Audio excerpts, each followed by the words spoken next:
Ladies and gentlemen, welcome to the Roundtable Sports live show for the pre-fight between Dustin Poirier and Conor McGregor. That's the card tonight, but we will talk about everything on it. Starting off, I kind of wanted to go back to sorry, I'm trying to tweet this out real quick first. That way we can get some people in here. Hey, welcome in. We got one already. Let me get the Twitter link out. I will be talking about a couple fights from this past week before I get into the UFC 257 breakdown. I should already have had this tweeted out. All right, but first, I wanted to say something about Ike Villanueva. That post-fight interview was something else, man. And I liked Paul Felder's, of course, comments about how that was Boomhauer talking right there. The only thing that I really heard out of that was blue collar. That was basically the only word that I could pick up out of there. Talking about how many kids he has and all that stuff. And he said something about, and my white kid too. I don't know. That I thought it was pretty funny. Here we go. Share link. Tweet it out.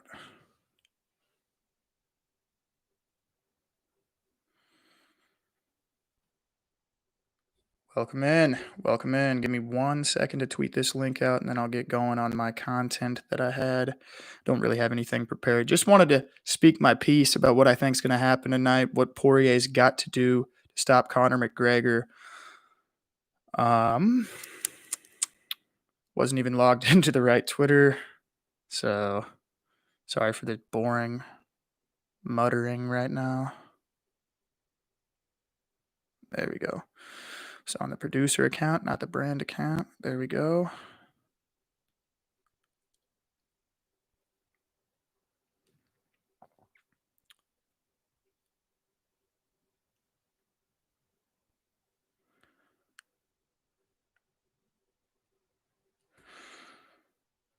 All right, the tweet is sent. Let's get into it. So those few fights that happened this week, of course, Michael Chiesa, he impressed me quite a bit against Neil Magny. Max Holloway taking on Calvin Kattar, and same old Max, putting him in the matrix like he always does. We had Carlos Condit take on Matt Brown last Saturday.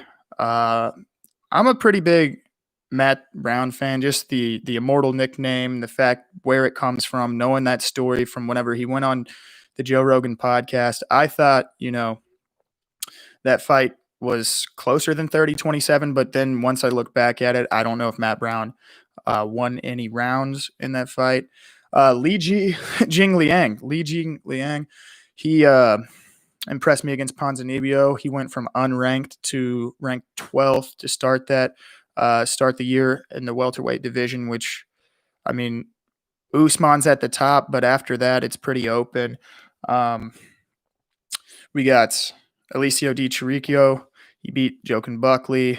Guys that we've seen fight, especially over the past year, quite a bit. They came from, I think, the Ultimate Fighter Brazil, and then Joaquin came from one of the Looking for Fights or something, one of the series. Then this past Wednesday, we had what I thought was the best interview of the week so far with Ike Villanueva. I thought it was really funny what he was going off on, talking about how much he loves his family and how much this win means for him and all that good stuff. That was actually my first time seeing Ike Villanueva fight.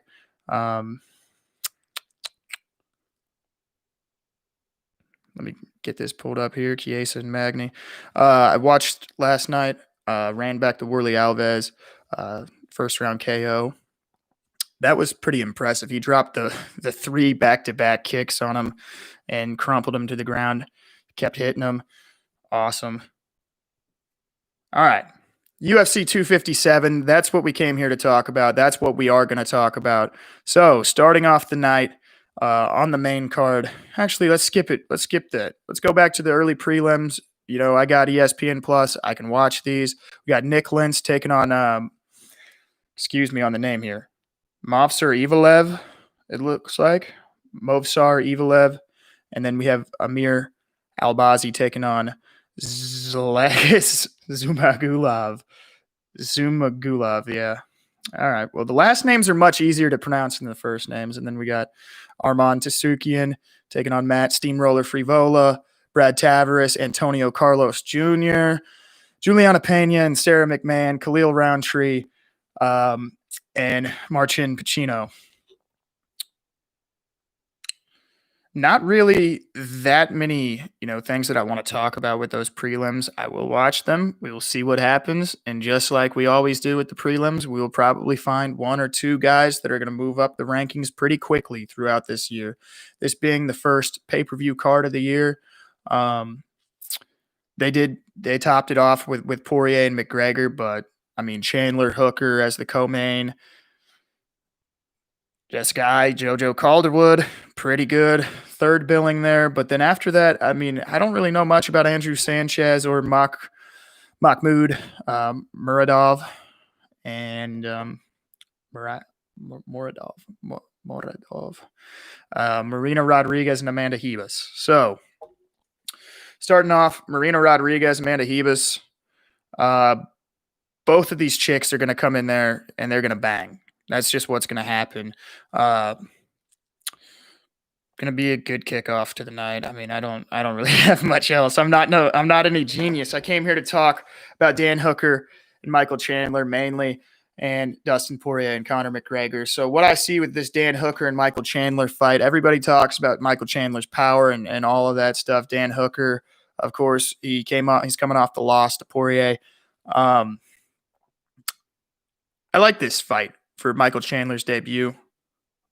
I didn't really watch him in the other promotions, but what makes me a huge fan of him is he went to college at the University of Missouri here in my state. That's the university that we root for. One of the best wrestling programs in the entire country. Produced fighters like Tyron and Mike and Ben. And that's basically, that's a pride point for me in rooting for these guys is where if they went and wrestled in college, where they went and wrestled. Do I like that school? Do I know anything about the program? All of that stuff. Did they recruit my friends? That's kind of a big thing with me and rooting for where these guys come from. Kansas City, we've got shit. I hope this mic is not on because I just brushed that. But anyways, coming from Kansas City, I root for guys like Tim Elliott.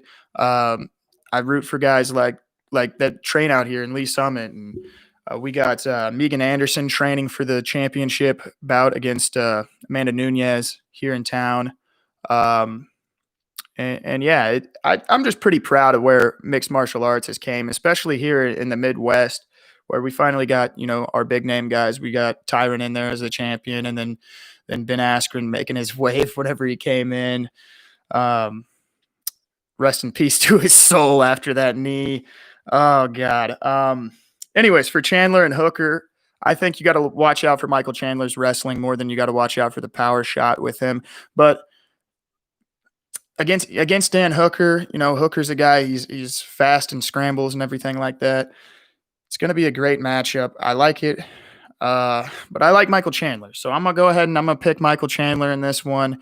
He's got to stay out of harm's way, land a big shot here and there, come in, close out on the takedowns. But for Poirier McGregor's coming back. He's going to come back with a bag of tricks. He does every single time. He comes back with some sort of bag of tricks that, he's going to be testing different angles and different punches, and he's going to probably throw a lot of stuff that he hasn't thrown. But the thing is, if Dustin Poirier can catch on to where those angles are, where he's backing away from whenever he comes in, if he can get to cut him off whenever he's circling around, get him to the ground, put him on his ass, McGregor doesn't want to be on his ass. He's going to scramble fast. He's going to scramble quick. He could get caught. And I would be happy to see that. Anyways, it's nice to have fans back in the crowd. Leaves hope for us here in Kansas City for maybe getting an event coming up, here before too long. I know we did a good gate at the Sprint Center. Now it's T-Mobile Center, so and it's on brand with the UFC sponsorships. More maybe we get more fights in the Sprint Center at our home arena here in Kansas City. We don't even have any pro teams playing out of there. The place is wide open like 90% of the time. So Uncle Dana, come back to Kansas City, please. If anything, come here for some of the smaller events for the Looking for the Fight show. I really didn't watch much leading up to this except for, the whole uh hot sauce versus the the proper 12 thing that they've got going on with Poirier and McGregor. Um I'd like to see Conor McGregor shit his pants against Dustin Poirier, lose the fight, and then have to down a bottle of hot sauce. Um, I've been preparing myself for hot sauce bets for a long time. You're not you're not gonna take me out with a hot sauce bet. I've already had the hottest of hot. Um, look ahead here.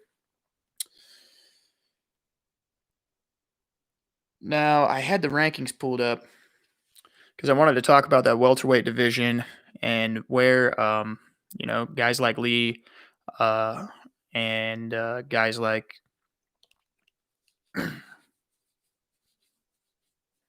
just fucking talked about him. I already forgot.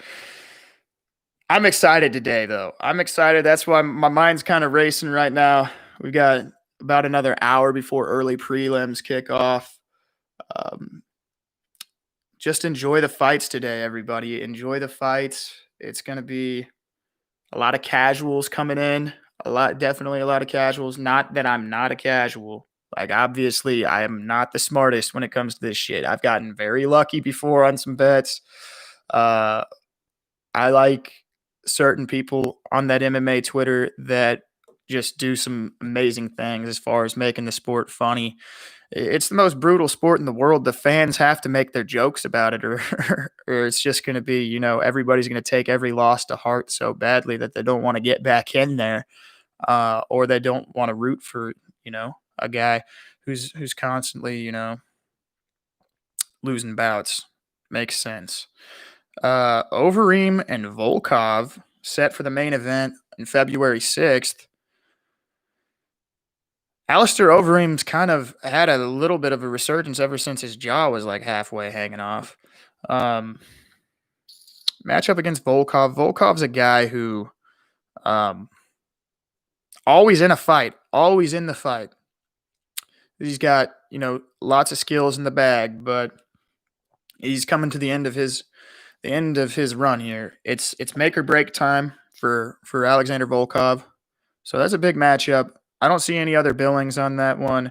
And then UFC 258, they have Macy Barber and Alexa Grasso and Kamaru Usman and Gilbert Burns. Burns and Usman, they tried to make that matchup last year, and Gilbert, I think, had some issues with the COVID. I just see Kamaru doing what Kamaru does, the same way that Khabib did what Khabib did. Kamaru's going to do what Kamaru did. Um, that's my look ahead, my early look ahead for those. See if I got anything else. Jessica I and Joanne Calderwood. The women's flyweight division's been dominated by Bullet V, and they're going to be looking. They're going to be looking for people for her to face off with. I'd like to see Zhang Wei Li or Rose Namajunas, whoever wins that, maybe take the step up.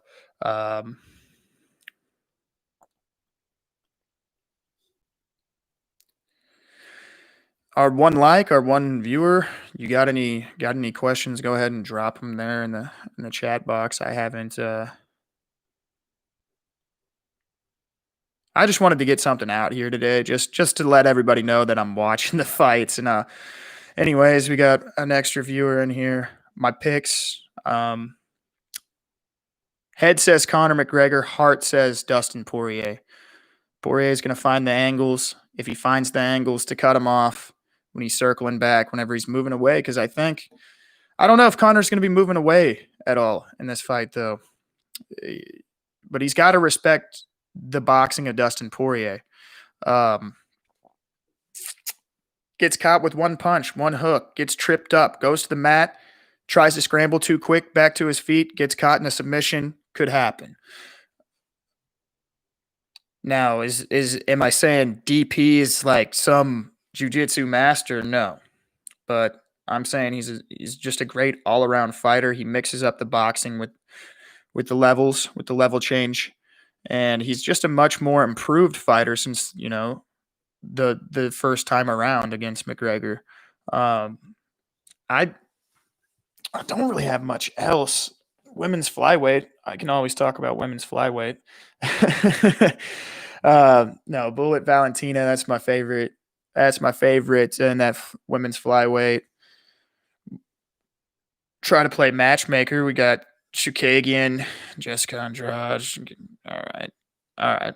Andrade moved up. That's interesting. Of course, she beat Chukagian too.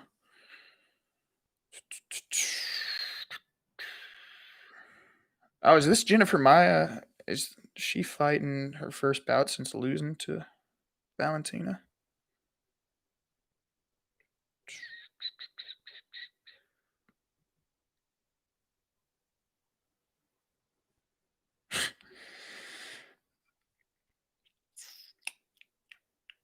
Is she not scheduled? Whatever. The Hangman, he's gonna get hung up. Right hook.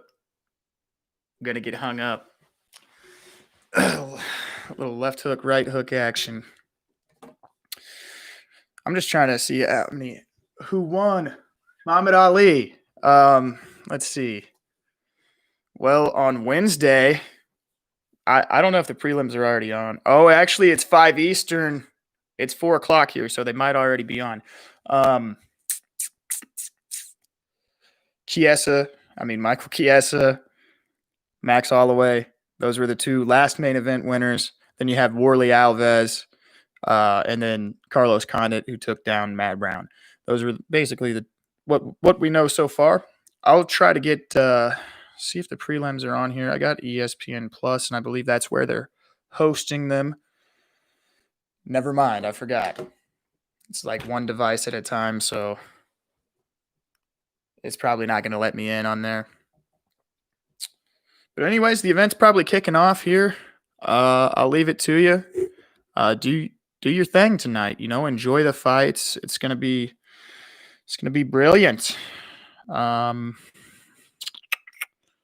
So it's looking like that 5, 7, 9. So 5 o'clock early prelims, 7 o'clock for the prelims on ESPN, and then 9 o'clock switching it over to pay-per-view. Poirier gifts bottle of hot sauce before fight. I saw that. I already talked about it a little bit. Here's something I could build off of. Everything you need to know. It's probably Akamoto. Well, that's an understatement. Conor McGregor's 2020 fell short of his expectations. Dana White says he's back in it for real this year. He's like, I see this fire in this kid's eyes. But did he say that last year? I'm not exactly sure. Oh no, Muhammad. No, the fight was not done. It's not over. 9 o'clock my time. So it's, what is that? 5 hours from now before the main card kicks off. Probably 6.5 hours before that fight. Okay. Both of them made weight, obviously. McGregor wants to fight 7 times in the next 18 months. That's going to be a tough challenge, finding 7 opponents for Conor McGregor in 18 months. Because the way that he turns down fights against guys that he doesn't think deserve the shot against him, per se, is it feasible? Yeah, we saw a lot of guys put on a lot of fights in 1 year. Put up. Didn't somebody fight 6 times last year? Forgot who it was. I think somebody fought 6 times last year. Not everyone's picking McGregor. One top MMA coach said, all right, I do think Conor truly loves the sport, and he's he's out of the big reasons why fighters are making a little more money. But just going off of improvements and staying active and staying in the gym, constantly improving, I think it's Dustin's time. I tend to agree with that. Let's see, McGregor, how Poirier's changed since losing to McGregor. The only time Poirier wanted to fight an opponent outside, see, I'm just reading off ESPN right now. Not everybody's got the easy access to these articles, though. Poirier, remember standing behind a curtain at the MGM Grand Conference Center in Las Vegas in September 2014, waiting to get on the scale. He recalls seeing a few scuffles in the crowd, which was packed with Irish fans, and he remembers being dehydrated and anxious at the weigh-in. Remembers the tension after weeks of being the target of Conor McGregor's trash talk. See, that's the tough thing. You're fighting him, you're fighting these rowdy Irish fans, but guess what? In Abu Dhabi, they probably didn't let a whole lot of those Irish mix in there. Yep, I said it. Look at my... I can say it. F off. I can call you Irish mofos mix. Even though I'm probably more Scottish than Irish.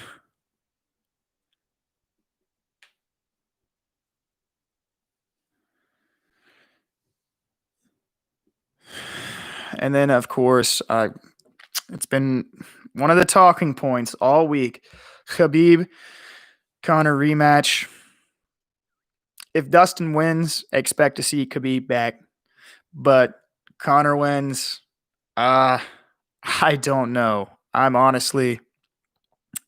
thinking Khabib's out. Conor wins, Khabib's just, I don't know. Just felt too much disrespect from the guy to want to fight him a second time, especially because of the way that he beat him the first time. That there's not really much a fighter can do that's a stand-up ace like McGregor is, just always constantly improving on the feet. What does he do in the ground game, though? You bring in guys like Dylan Dennis, who I'll give it to him. Dylan Dennis is pretty damn good on the ground. His jiu-jitsu is good, and I'm not going to knock him for that. But there's guys like way, way, way better at teaching. You look at guys like Eddie Bravo. How many guys he has gotten to the point where they're comfortable enough with their jiu-jitsu to step into mixed martial arts. It's a good night. We got some Henry Hooft fighters out there.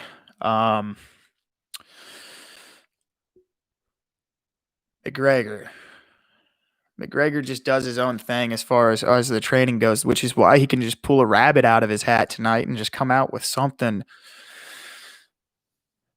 I know he went into the clinch with Cowboy a little bit. He went in on him in the clinch. Not going to work with Poirier. Poirier is just stronger than him. He's going to outmuscle him. And people say I switched up on McGregor. I only switched up on him before the Jose Aldo fight, so I only switched up on him before he was the champion. I had one of my brother's friends, more my friend now because I hang out with him more, come up to me and tell me, like, dude, I thought you used to be a McGregor fan, man. What happened to that? Well, the dude's a complete ass clown. I don't like fighters that are just rambunctious and unsympathetic about it. Reason why I'm supporting Mike Perry this year and the next years to come is because he seems like he knows that he made a pretty fucked up mistake last summer whenever he punched the dude in the face at the bar. But he looks like he's gonna try to turn things around. I'd like to see him get back in there with a more regulated camp and all of that good stuff. But I'll definitely be rooting for him. He's a new papa this year. Had his first kid, Ocean, so safety, prayers, everything for him, mom, and baby. Jon Jones. What are we going to see of Jon Jones this year? That's my guy, Jon Jones. I think we see him bump up to heavyweight. I want to see him take on Biggie Boy.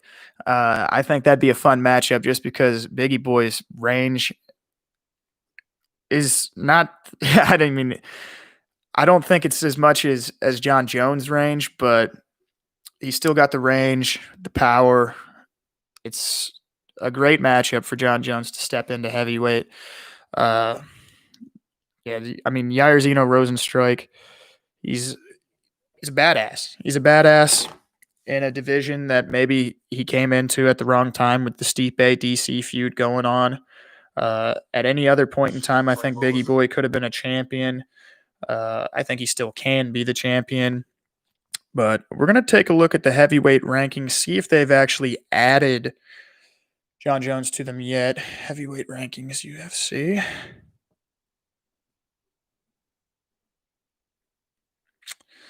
Now they still got Stipe, Francis, Blades, all of the heavy hitters at the top. My guy, Black Beast, Derek Lewis. Where the hell is heavyweight at? There it is, Stipe.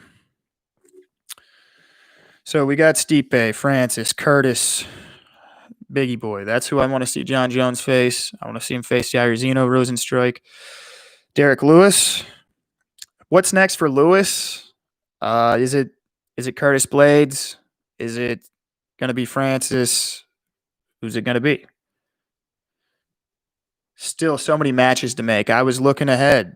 The next 3 cards have 3 fights booked for him, or 2 cards have 3 fights booked for him after this one. So, secretive matchmaking being done by the UFC.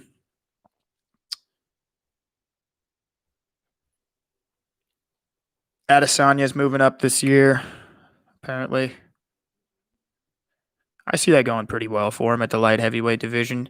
You got John Blachowicz, and then you get down to like aged veterans, where somebody like Israel Adesanya, who has a lot of fights under his belt, but in the cage, he's still got a lot more potential, which is crazy to say.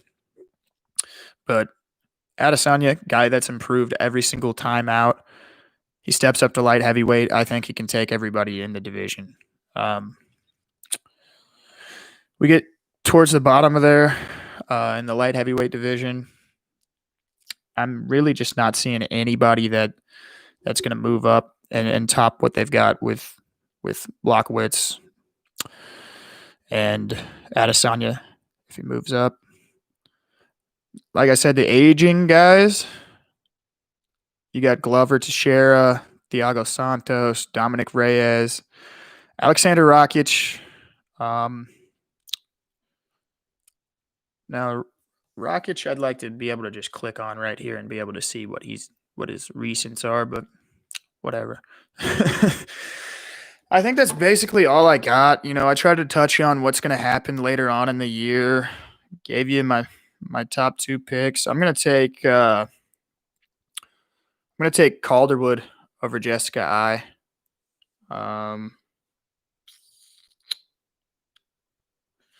Just the Scottish power. I'll take JoJo tonight.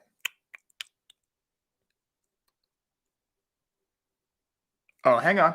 Izzy's ground game is weak, if not non-existent. Okay, fair point.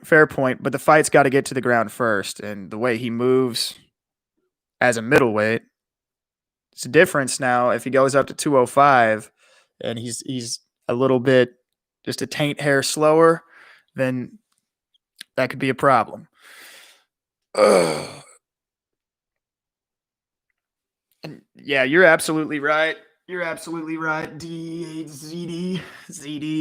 Watch his fight with Gastelum. He looked lost on the ground. Yeah. I watched that fight. I believe, was that the one before Silva, or was that after Silva for him?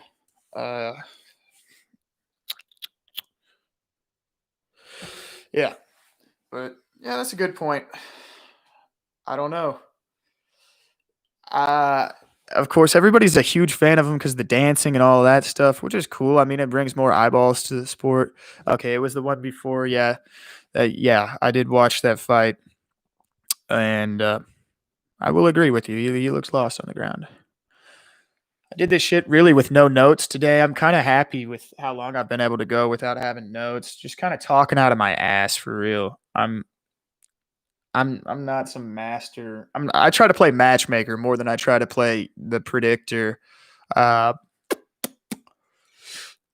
lot of matches to be made, so I'm gonna go to the drawing board on what I think's gonna happen and try to come up with what I think the UFC should make, what Sean Shelby, Dana should be doing. Uh,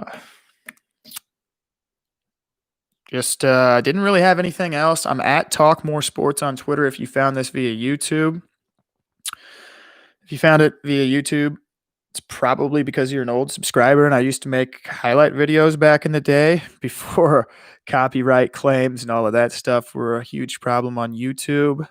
Um,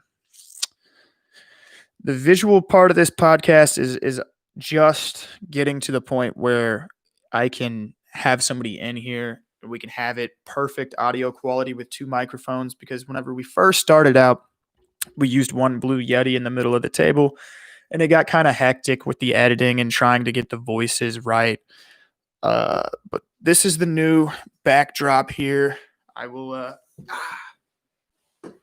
we got my friend Christian Covington's Man on the Moon poster. Sick. We got some artwork I did, Spotify artwork I did for my friend Jody Kraft. Last picture of the Rocky Mountains that I took. Classic magazine cover right here. Oh, I'm proud of this one the most out of any cover that I've made for this podcast. We got Lenny Dawson smoking a cig at halftime with his little Fresca at his feet. And then on the background, here, I'll see if you can't get that. There's Mahomes on a poster on the doorway in the background, and it says, "Hell yeah, Lenny." We got my Soldier of God. I'm getting this one on canvas. Wherever Yoel goes, man, I'll be watching. And where the UFC needs to come back to, right? Motherfucking here. Hometown, Kansas City. I took that picture out of my car. That's why that black shit's right there. You're not going to get the focus on it. But anyways, that was that. Going to be watching some fights tonight, some football tomorrow. Probably try to get back on the show at some point early next week. I've got some business to tend to on a personal level. I got a little bit of business that I need to take care of because I've kind of slacked off outside of there. But we got guys coming back home who were parts of this podcast before that are going to make this podcast what it's going to be. I wrote a new let me get my Facebook pulled up. I wrote a new description for the podcast, a more mature description. Also been just trying to clean up my social medias outside of this shit because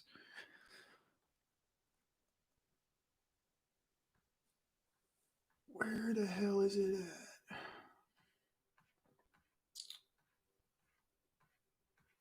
Whatever, I can't find it. But basically all I was saying was that, we're going to have a group of people that watch sports and debate sports, and we've been friends for a long time, and we can bullshit about anything when it comes to sports. I'm excited to have my guys back, and I see a lot of people getting more excited whenever I talk about this in public, about what I do with this. Anybody in the comments section, if you've got Duo or you've got, Hangouts, or you could go, live video chat, Zoom. I signed up for it, never used it, so not sure about that yet. But anyways, anybody feel free to shoot a message here. Follow at Talk More Sports on Twitter. 2021's the year, though. We're gonna get shit popping. We're going to have U-Hawk back on this podcast once he gets back from DC. Hopefully the fucking shit show slows down there and he doesn't get called in for more. But, yep. Thank you guys for watching. I really appreciate the 3 thumbs up. Really appreciate that point, D8Z8 or D8ZD, ZD with the saying, what's Izzy going to do on the ground at light heavyweight? I don't know. But just expect the unexpected tonight. I say expect the unexpected. Dustin Poirier. Thank you guys for watching at Talk More Sports on Twitter. And we will be back early next week.